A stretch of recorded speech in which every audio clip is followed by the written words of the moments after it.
Halo Sobat Boottalkers, aku mau ngucapin selamat datang kepada para Sobat Boottalkers dimanapun kalian berada.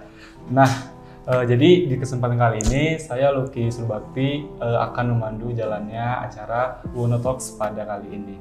Nah, ngomong-ngomong tentang Buwono Talks, pasti teman-teman di rumah udah pada tahu kan apa itu Buwono Talks ya. Jadi Buwono Talks itu adalah salah satu kegiatan di Prodigia Hima. Kita kayak mengadakan kayak sharing-sharing gitu ya Pak, para narasumber gitu.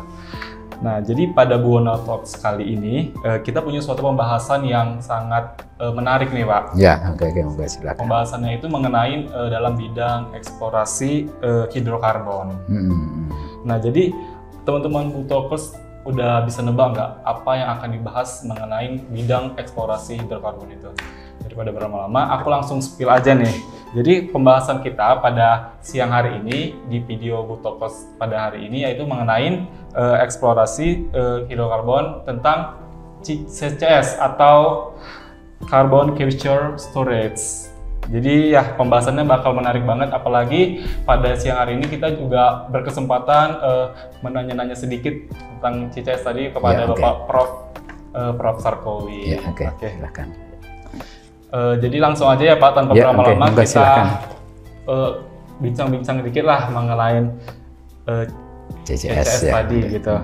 Jadi pada kesempatan kali ini aku juga mengucapkan terima kasih banyak kepada Bapak Prof. Sarkowi yang udah meluangkan waktunya untuk hadir di tengah kesibukan Bapak Prof sebagai dosen ya Pak. Ya, Bapak udah meluangkan waktunya untuk hadir dalam Buwono Talks episode kali ini gitu.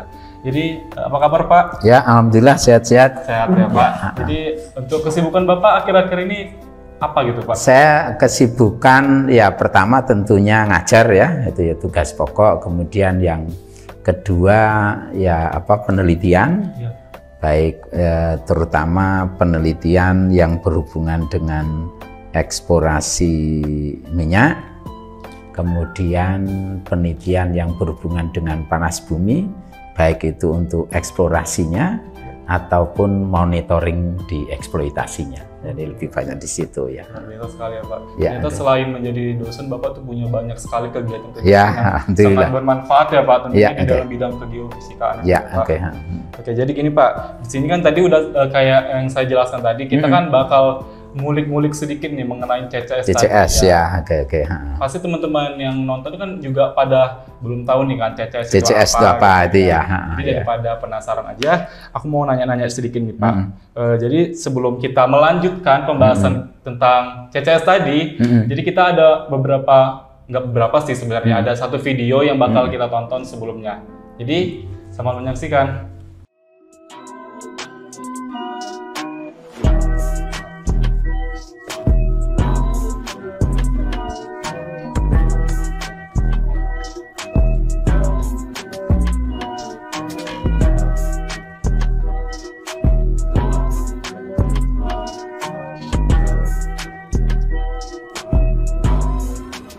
They used to pump CO2 into the ground to help get more oil out.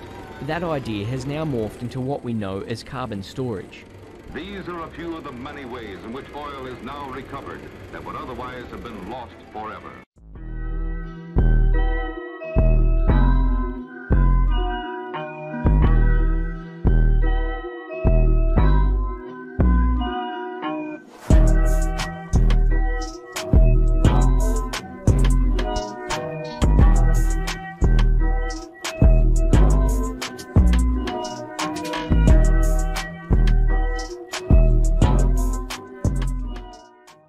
Wah, keren banget kan videonya tadi, sangat menambah informasi dan wawasan kita semua. Jadi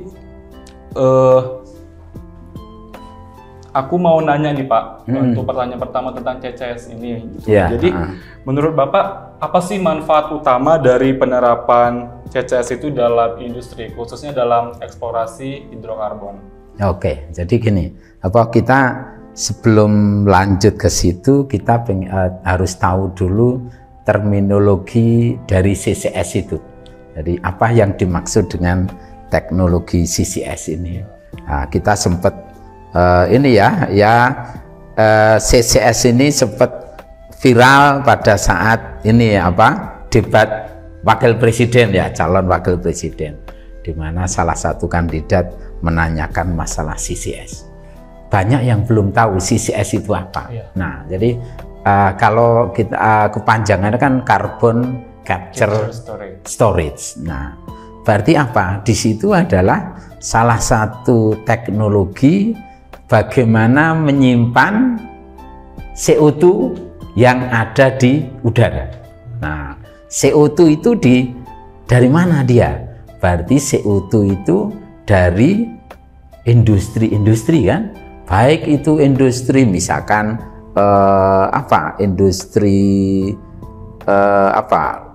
pembangkit listrik misalkan yang menggunakan batu bara. Di situ kan mesti akan menimbulkan atau CO2 akan mengeluarkan CO2.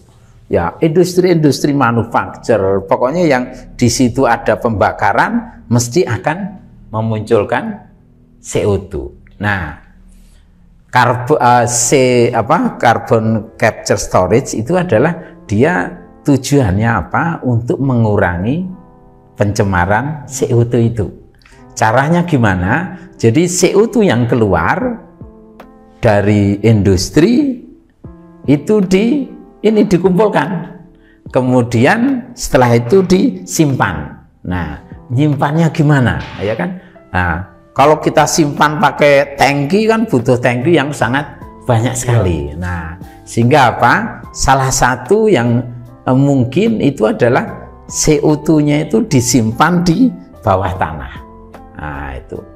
Jadi ini tentunya apa? Ini tidak bukan terus mengubah CO2 menjadi gas yang lain, ya kan? Tetapi CO2-nya itu disimpan di dalam tanah. Nah, kita harus yakin bahwa CO2-nya itu disimpan di dalam tanah yang tidak bakal keluar ke permukaan lagi. Nah, itu. Sehingga apa? CO2-nya itu disimpan di reservoir, misalkan reservoir hidrokarbon. Nah, itu di situ. Jadi pada daerah hidrokarbon yang di situ sudah tidak prospek lagi atau hidrokarbonnya sudah habis minyaknya, maka CO2 itu diinjeksikan di situ. Nah, sehingga disimpan di situ.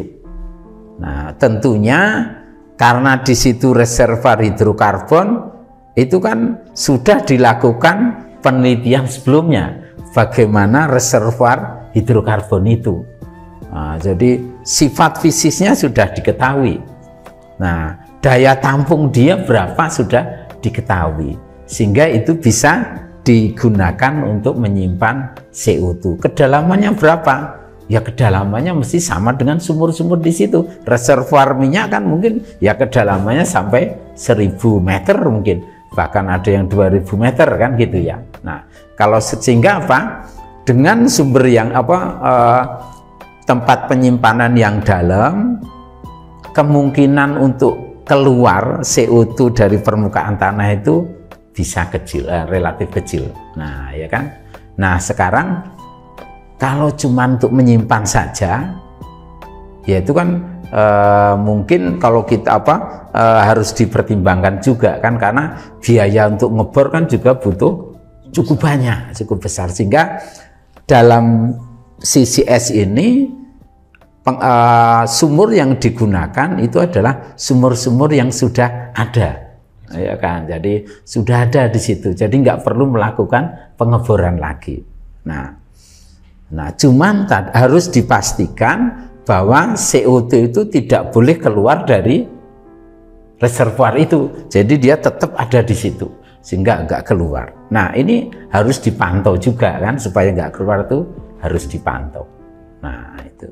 Kemudian kalau cuman untuk menyimpan, kalau CO2 cuman di bawah aja di reservoir tidak dimanfaatkan, itu juga nanti nilai ekonomisnya jadi kurang. Karena apa? Dia cuman disimpan saja. Berarti cuman ini kan sebenarnya cuman mengurangi pencemarannya aja. Yang harusnya dilepas ke udara disimpan ke reservoir. Nah, ternyata dari studi itu bahwa karena ini tempat penyimpanan itu berada di lapangan hidrokarbon. Nah, ternyata bahwa CO2 tadi yang diinjeksikan itu bisa digunakan untuk proses enhanced oil recovery. Jadi minyak itu supaya keluar kan harus didorong. Nah, salah satunya apa? CO2 tadi yang diinjeksikan ke reservoir itu bisa digunakan untuk mendorong minyak supaya keluar dan bisa diproduksikan. Jadi itu. Sehingga CCS itu ada dua manfaatnya di situ. Pertama, bisa untuk mengurangi pencemaran di udara, ya kan? Yang kedua apa? Bisa digunakan untuk EOR, proses Enhanced Oil Recovery. EOR biasanya digunakan menggunakan apa? Biasanya menggunakan air, ya kan? Makanya disebut dengan water flooding, ya kan? Kemudian ada yang pakai chemical. Nah, bahan kimia misalkan surfaktan. Nah, ini pakai CO2. Nah, bisa digunakan untuk mendesak minyak supaya bisa keluar. Jadi ada nilai tambah yang lain di situ. Ya, okay. Jadi ternyata manfaatnya itu juga cukup besar ya Pak. Iya, ya. Untuk lingkungan kita ya. Iya, untuk betul. mengurangi pencemaran ya. udara gitu ya Pak. Ya, salah satunya dengan memberi apa ya, menyimpan karbon itu di dalam reservoir itu ya. Luar biasa sekali. Terus saya mau nanya lagi nih Pak, menurut pendapat Bapak tadi bahwa carbon capture storage tadi itu kan dapat membantu mengurangi emisi gas rumah kaca juga ya Pak? Iya, betul ya. Itu bagaimana tuh Pak proses CCS itu mengurangi emisi dari gas rumah kaca? Jadi kenapa CCS bisa mengurangi emisi rumah kaca? Jadi gini, karena biasanya industri-industri, pabrik-pabrik itu kan CO2-nya itu langsung dilepas ke udara, ya kan?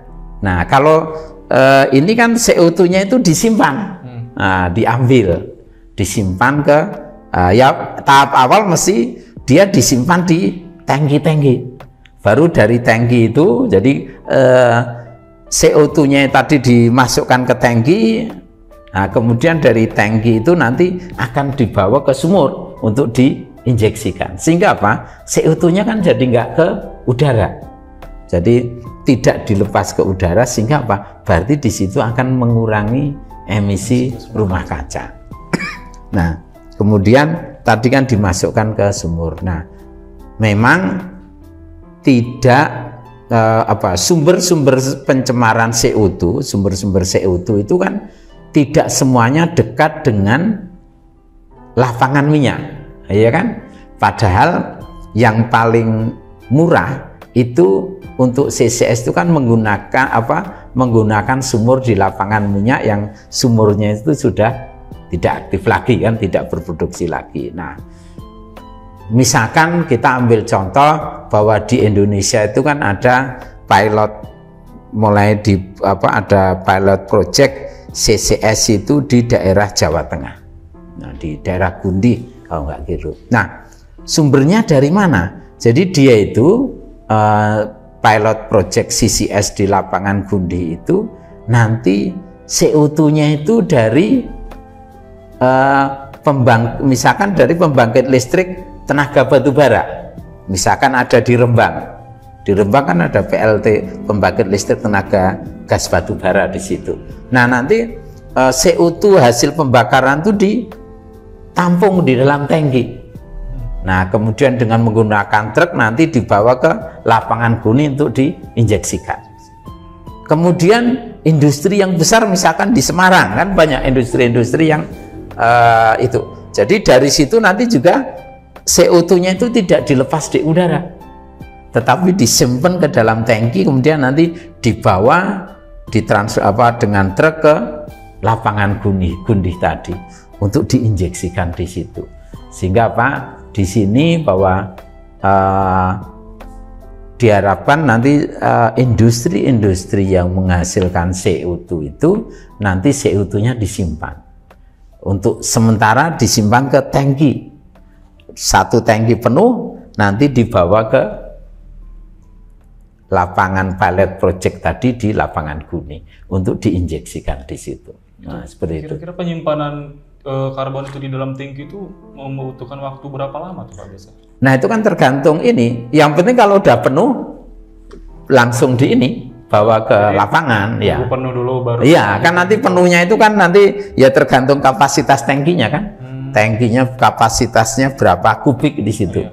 Nah, kita juga harus tahu karakteristik dari CO2 itu seperti apa. Kita kan sifat kimianya seperti apa. Kemudian apakah CO2 itu bisa dikompresi atau tidak, ya kan? Nah, kan kalau misalkan gas ya kan, itu kan bisa dikompresi sehingga pada tekanan tinggi bisa jadi air kan. Nah, kalau CO2 bisa enggak? Nah, itu nanti di situ orang kimia untuk teknologi penyimpanan ke tangki, tekanannya berapa. Nah, itu orang-orang kimia mestinya yang lebih paham di situ.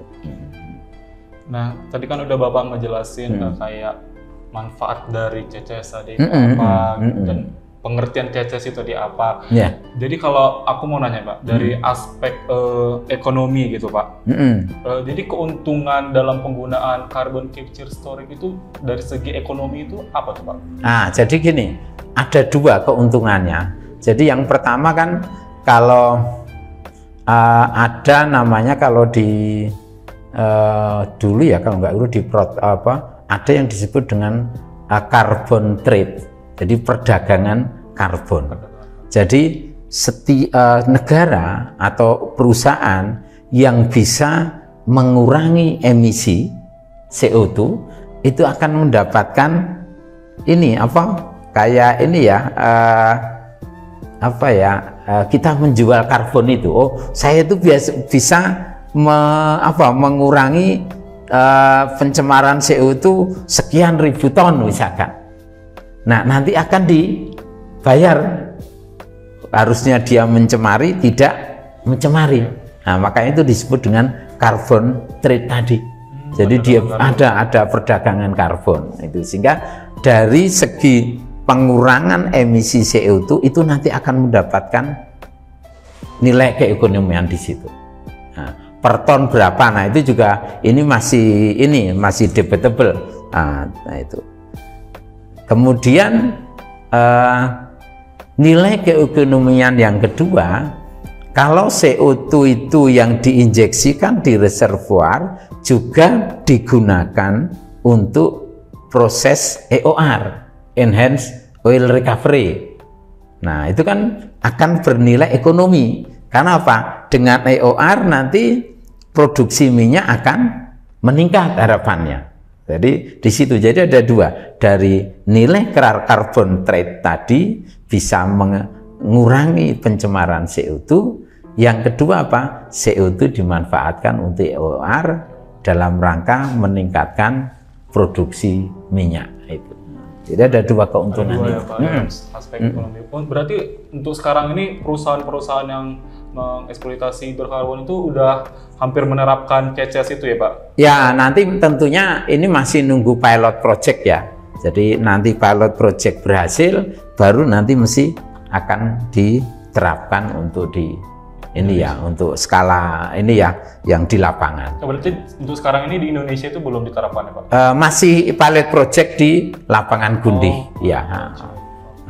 Yang untuk CCS itu. Iya. Berarti dalam aspek ekonomi itu juga cukup lumayan besar. Oh iya, pengaruh CCS itu. Tadi itu kayak penjualan karbon, perdagangan karbon. Perdagangan karbonnya, kemudian ya nanti untuk EOR-nya. Ya. Lalu yang ada pertanyaan lagi nih Pak. Lalu menurut Bapak, apakah carbon capture storage itu efektif untuk dapat membantu mencapai target pengurangan emisi karbon dalam skala global, Pak? Nah, kalau ini mungkin kalau menurut saya ini dalam jangka menengah ya. Dalam jangka menengah itu minimal CO2 itu tidak dilepas langsung ke udara. Nah, itu. Nah, kemudian CO2-nya tadi disimpan di reservoir. Nah, tetapi kan tidak, saya yakin tidak ini bisa seterusnya ya. Karena kalau produksi CO2 terus-menerus berjalan kan kapasitas dari reservoir untuk menyimpan kan juga terbatas, ya kan. Nah, sehingga memang harus ada upaya bagaimana memproses CO2 itu supaya tidak menjadi bahan yang ramah lingkungan. Nggak tahu prosesnya apa. Nah, itu kan dari CO2 itu supaya bisa menjadi ini tidak sebagai sumber pencemar lagi kan itu. Kalau gitu kita lihat kan ada C, ada O2 kan. Nah, jadi harus ada bagaimana sih untuk mengubah CO2 itu ya, apakah bisa atau tidak ya kan? Mungkin dengan reaksi kimia atau apa supaya itu bisa berkurang. Nah, yang kedua tentunya apa? Industri-industri harus beralih ke energi yang ramah lingkungan, ya kan? Harus didorong menggunakan energi terbarukan yang ramah lingkungan. Sehingga apa? Dari sumber CO2-nya itu bisa dikurangi. Sekarang misalkan listrik. Listrik itu Indonesia 50% masih menggunakan batu bara. Ya kan itu. Nah, berarti apa? Di situ kan sumber pencemarannya dari batu bara kan banyak. Nah, ini harus bagaimana mensubstitusi energi tadi yang dibangkitkan oleh batu bara menjadi energi terbarukan. Nah, nanti mungkin bisa menggunakan tenaga surya. Indonesia melimpah ya kan. Sekarang sudah mulai di pembangkit listrik tenaga surya itu udah di Waduk Jatiluhur kalau nggak keliru, itu sudah ada di sana cukup besar. Kemudian di IKN itu juga sudah dibangun pembangkit listrik tenaga surya, sehingga nanti IKN itu energi listriknya dari tenaga surya. Jadi untuk mengurangi emisi ya kita harus membatasi atau mengurangi produksi CO2 dari industri-industri tadi. Kemudian dari kendaraan bermotor kan, makanya terus sekarang mulai mobil listrik, kendaraan motor listrik itu sudah mulai banyak, ya kan? Nah itu juga akan mengurangi pencemaran CO2 itu di situ. Jadi agak menarik nih Pak. Saya tadi mendengar pernyataan Bapak kalau misalnya kalau misalkan tadi karbon itu kan akan diinjeksikan ke dalam reservoir tuh kan Pak.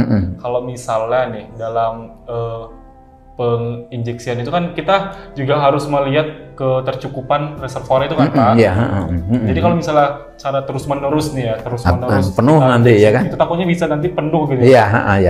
Oh, berarti itu juga salah satu pertimbangan juga ya Pak. Iya, nah makanya gini.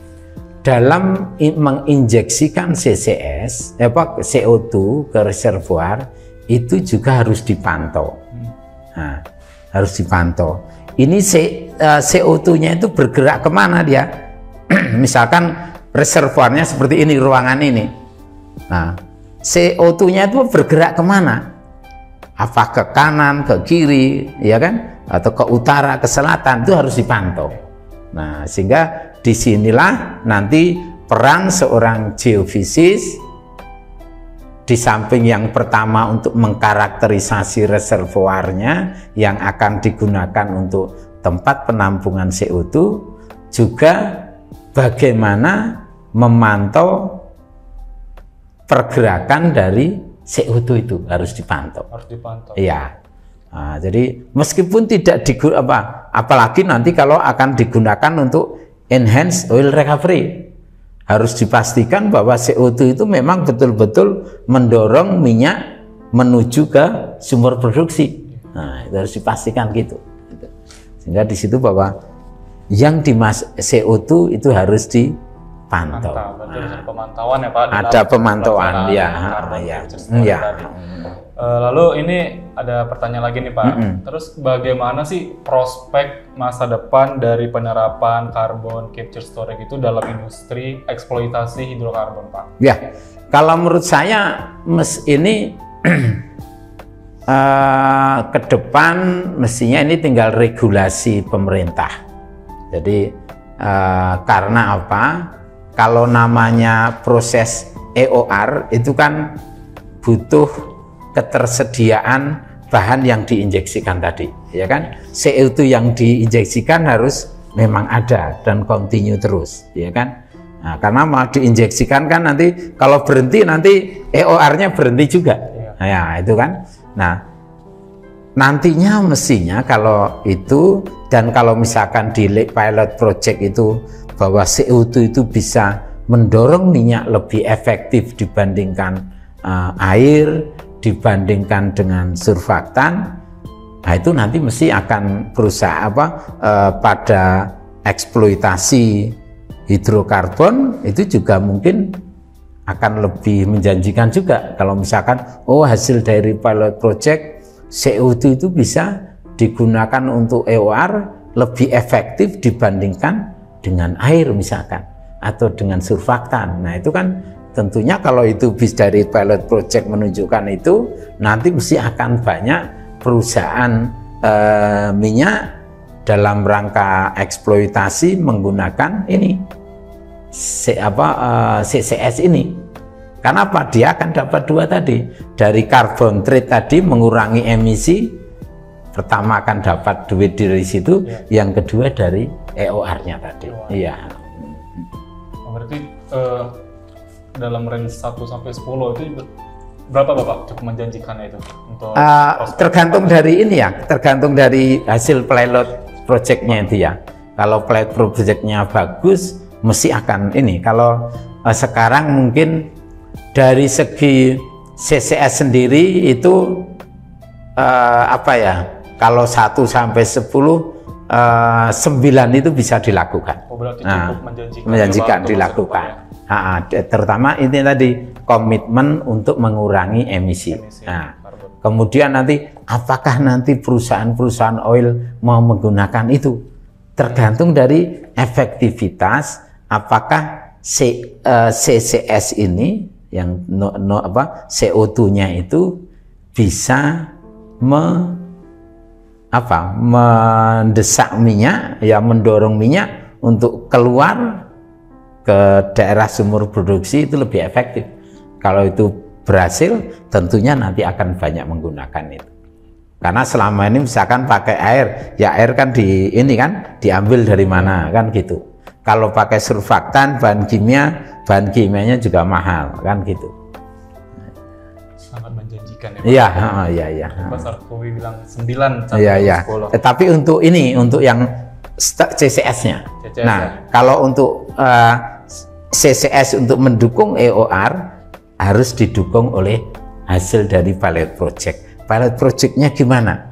Kalau pilot project-nya itu memberikan hasil yang bagus, tentunya akan banyak perusahaan yang memanfaatkan itu.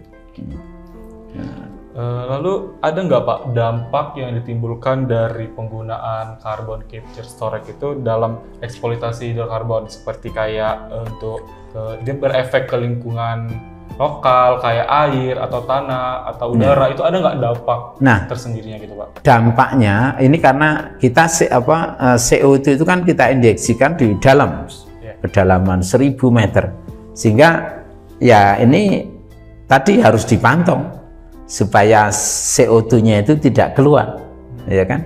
Kalau keluar lewat rekahan-rekahan, ya kan? Nah itu kan cukup berbahaya, itu kan? Makanya harus dipantau tadi. Jadi CCS yang CO2 yang diinjeksikan itu harus dipantau. Nah, itu kan kita bisa pakai CO2 ini monitor kan bisa. Oh ini CO2-nya tambah tinggi atau tidak? Nanti bisa dipantau di situ. Di samping menggunakan teknologi geofisika, juga dengan pengamatan lingkungan.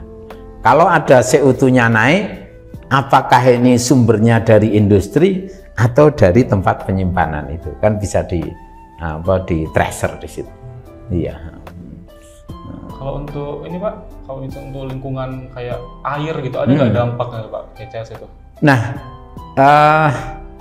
sekarang pertama air yang kita manfaatkan kan air dari aquifer air tanah, ya kan?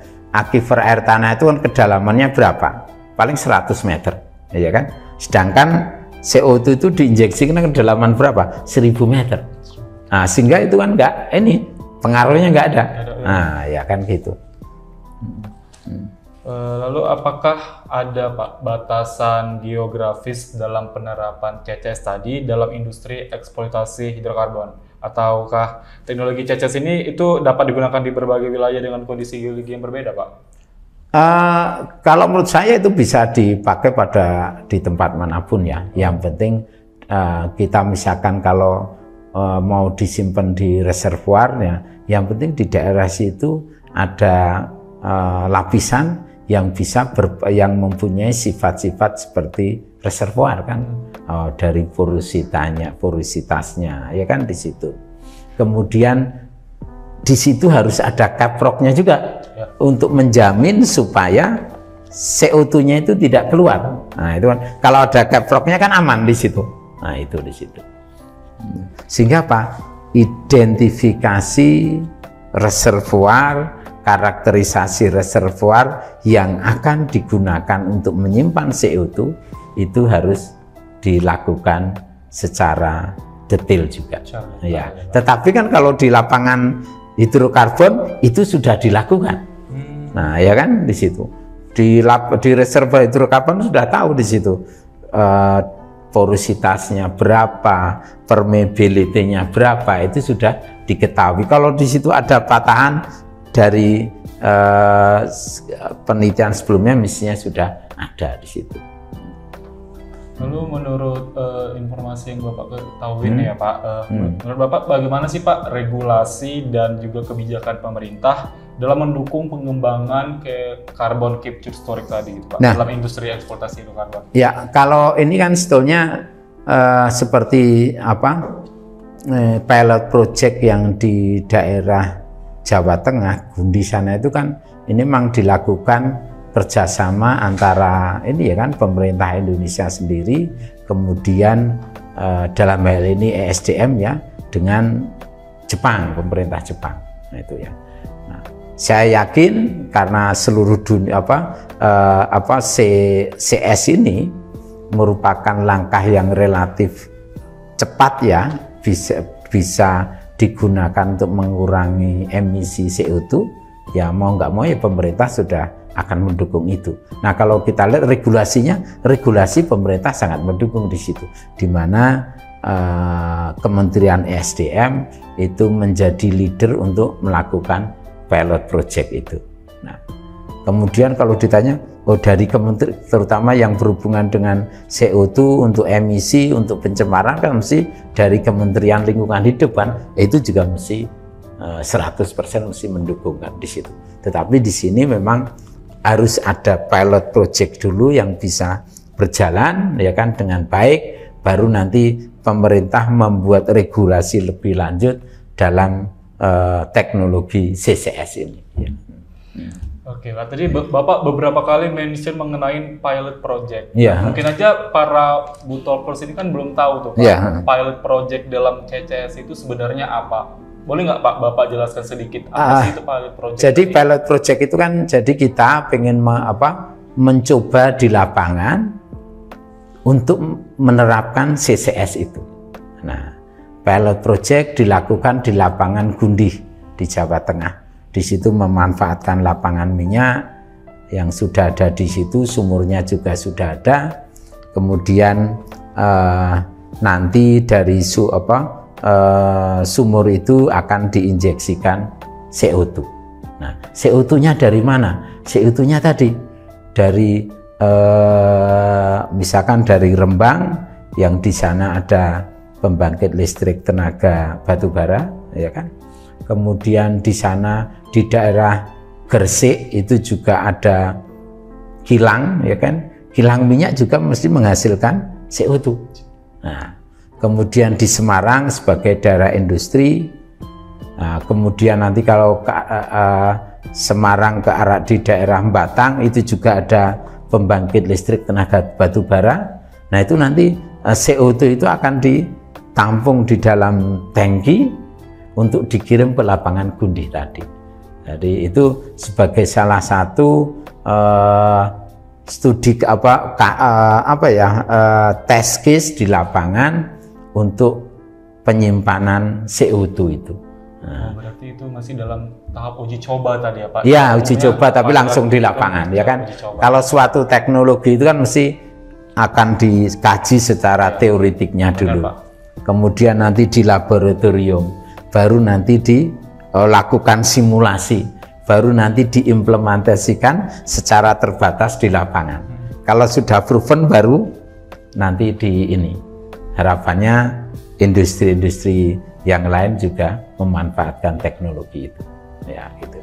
Sangat menarik pembahasan mengenai carbon capture storage itu. Jadi Butolkers semua tadi udah mendengarkan kan penjabaran dari Profesor Sarkowi mengenai CCS tadi, udah dijelaskan mengenai apa manfaatnya, bagaimana aspek ekonominya, ya Pak, dampak-dampak CCS itu dalam lingkungan.